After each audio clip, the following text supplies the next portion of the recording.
Olá, estamos dando início à segunda aula de Ruby. Hoje falaremos sobre alguns conceitos básicos.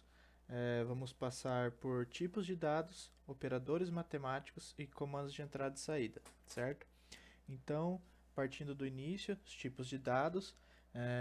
Tipo de dados é um conceito usado para tipificar qual que é a natureza de uma informação, que está, por exemplo, em uma variável, certo?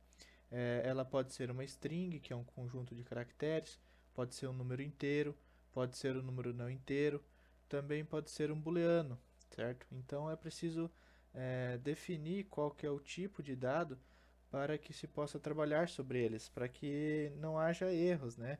Por exemplo, querer somar um booleano com um inteiro, certo? Uma variável que contém um, um, um valor do tipo booleano e outra variável com o valor do tipo inteiro. Não tem como fazer essa soma. Então precisa dos tipos de dados para poder classificar isso, certo? Então temos aqui alguns tipos de dados. Inteiro, integer. Como na matemática, inteiro é o tipo de dado que representa um conjunto de números positivos, negativos e o zero, ou seja, 0, 1, 2, 3, 4, 5 e assim por diante. O float é um tipo que representa os números reais inexatos. De forma abreviada, são números decimais, números que contêm ponto flutuante, ou seja, 0.1, 0.2, 0.3 e assim por diante. Temos o tipo booleano, tipo de dado usado para informar a veracidade de algo. Possui apenas dois estados, sendo ele true, que é uma instância da classe trueClass, e false, que é uma instância da classe falseClass.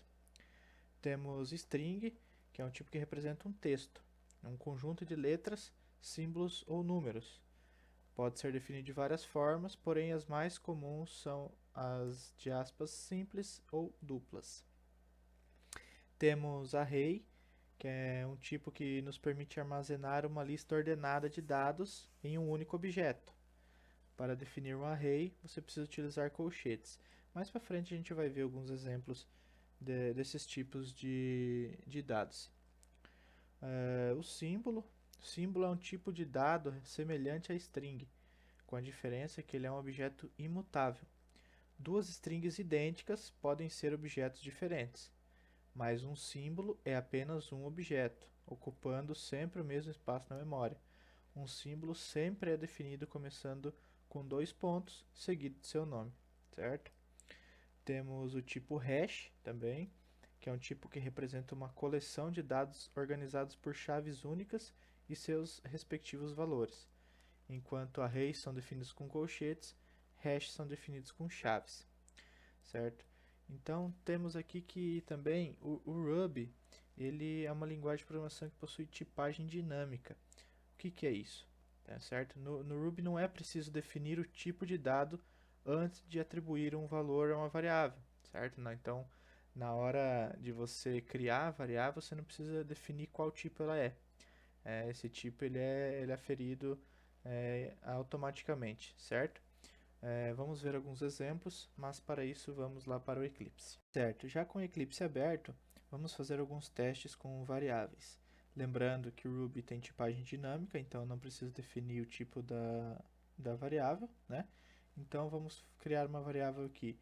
Vamos criar var, vamos dizer que ela vai receber, vamos botar aqui 10, certo? Mais uma coisa, mais uma particularidade do Ruby. Eu não preciso colocar ponto e vírgula no final da linha, tá? Ele não é obrigatório. Se colocar não tem problema nenhum, não vai dar erro nem nada, mas não é necessário, tá? Vamos ver que tipo de variável aqui que o Ruby inferiu a essa variável var. Então, como que a gente faz isso? A gente dá um puts para ele, que é o formato de saída, né? Então a gente coloca o tipo do nome da variável, que é var.class. Isso ele vai me dar qual que é o tipo que o Ruby inferiu a essa variável var. Vamos executar aqui, certo? Ó, ele deu que é do tipo integer, certo? Então o Ruby mesmo ele já infere qual que é o tipo da variável. Vamos colocar aqui, por exemplo, 0.10. 0.10 a gente sabe que tem que ser um float, né? Então vamos salvar e executar. Ó, float, certo? Vamos fazer um teste aqui, por exemplo, com uma string, hello world. Hello world. Vamos fazer o teste, salvar e executar. Ó, string. Então, ele vai inferindo automaticamente. Vamos testar aqui, por exemplo, o booleano. Lembrando que o booleano, né, é uma variável de teste, então ele só é falso ou verdadeiro, certo? Vamos colocar aqui true, que refere-se a verdadeiro. Vamos salvar e executar. Ó, refere-se à classe TrueClass, que é do tipo booleano. Se eu colocar um false, ele vai cair em false class, certo? Certo. Então, alguns testes de variáveis, vamos testar aqui também, por exemplo, um array, certo? Vamos botar aqui array recebe. Então, o array, lembrando que o array usa chave, tá? Array, vamos criar as posições aqui. 1, 2, 3, 4, certo? Lembrando que array, né, começa a posição 0, 1, 2 e 3, certo? Vamos salvar e executar. Opa, temos um erro aqui. Vamos ver aqui. Ah, sim. Aqui eu tenho que mudar o tipo, o nome da minha variável, né? Vamos salvar e executar. Ó, ela é uma variável do tipo array. Vamos mudar aqui o nome. Vamos colocar aqui teste, certo? Vamos colocar aqui teste, que é o nome da minha variável, e vamos executar. Ó, continua sendo do tipo array. Isso aqui é um array de números, né, de inteiros, mas nada impede da gente colocar, por exemplo, strings. Vamos colocar A, B, C, lembrando de sempre separar com vírgula os valores, certo? Vamos salvar e executar, certo? É do tipo array. Como eu disse anteriormente, as posições do array contadas em 0 na primeira posição, 1 na segunda posição, 2 na terceira posição e assim por diante. Se eu tiver mais um aqui, por exemplo, o D vai ser a posição 3 e assim por diante, certo? 0, 1, 2, 3, tá? Então vamos, por exemplo, printar a primeira posição do meu vetor. Então puts, para fazer o print, certo? Puts teste, que é o nome do meu array, posição 0. Salva e executa, certo? Temos o valor A. Posição 1, salva e executa, vamos ter o B. Posição 2, vamos ter a letra C, certo? E assim por diante. Bom, além disso, a gente tem o tipo símbolo, certo? A gente antes tinha criado uma string, certo? Vamos criar aqui uma string Ruby, certo? Então, a string, vocês podem ver que ela fica entre aspas. Já o símbolo, aqui ele vai ter 2 pontos para representar que é um símbolo. Vamos colocar aqui assim, para a gente poder identificar, certo?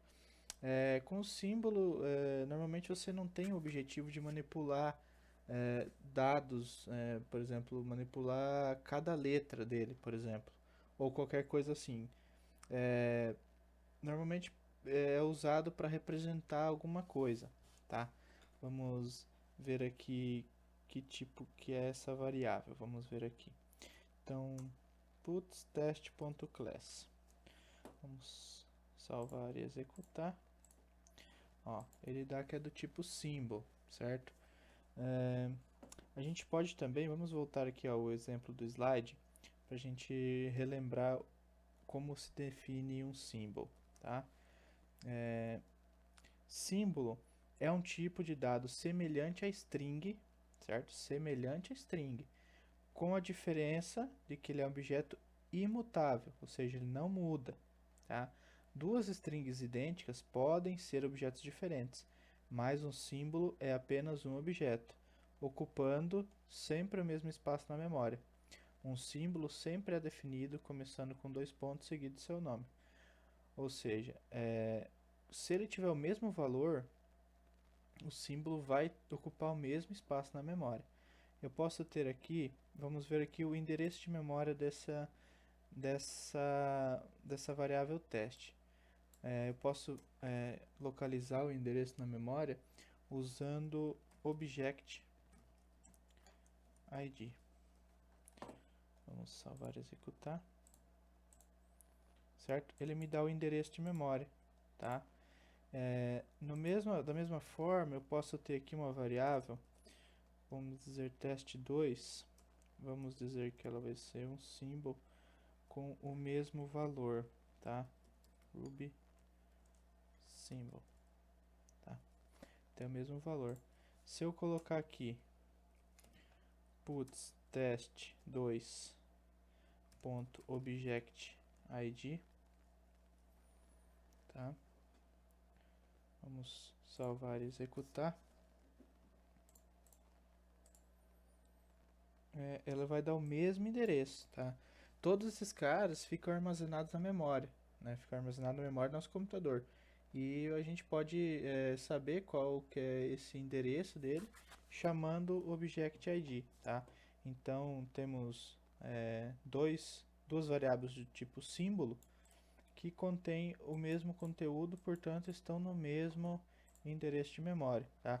Da mesma forma, isso não acontece, por exemplo, com uma string. Vamos testar aqui uma variável string hello world, certo? E vamos botar aqui string 2 hello world, tá? As duas variáveis têm o mesmo valor, mesmo conteúdo, certo? Mas se eu der aqui um puts string ponto object id e puts string 2 ponto object id, vai me dar um endereço diferente, tá? Um endereço de memória diferente. Por isso que na verdade, essa é a diferença entre o símbolo e o string, tá? O símbolo é um objeto de valor imutável, tá? Não se muda e por ter o mesmo valor, eles ocupam o mesmo endereço de memória, diferentemente da string, que ocupam cada string, cada variável string vai ocupar um endereço de memória, certo? Seguindo então com os tipos de dados, temos o tipo hash. O hash tem uma estrutura que ele fica entre chaves, né? Os caracteres ficam entre as chaves. Vamos criar aqui uma estrutura hash, então. Vamos colocar aqui pessoa hash, certo? Então, entre chaves, vamos colocar aqui nome Joãozinho. Joãozinho vai ter a idade de 10 anos. Vamos fazer assim, tá? Então, isso aqui é uma estrutura de um tipo hash. Tá, vamos ver aqui que tipo então que vai ser essa variável. Vamos ver que tipo o Ruby vai inferir para essa variável. Então, puts pessoa hash ponto class. Vamos salvar e executar. Então, é do tipo hash, tá? Então, a diferença, a grande jogada desse tipo de variável é que ele trabalha com o estilo chave-valor. Temos esse cara e temos esse cara aqui. Isso é a chave e esse é o valor dessa chave, certo?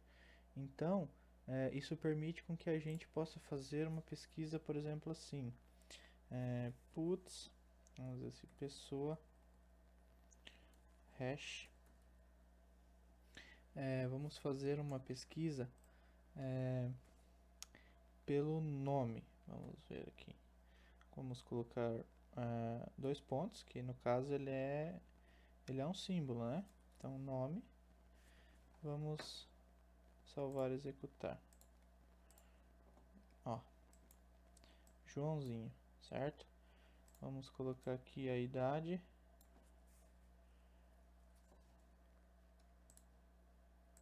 Vamos salvar e executar. 10, certo? Então ele permite a gente fazer esse tipo de pesquisa, né? Muito parecido com o JSON, né? Do JavaScript. Bom, após esse teste, ficamos por aqui e vamos aguardar a próxima aula para acrescentar mais os nossos conhecimentos, certo? Até a próxima.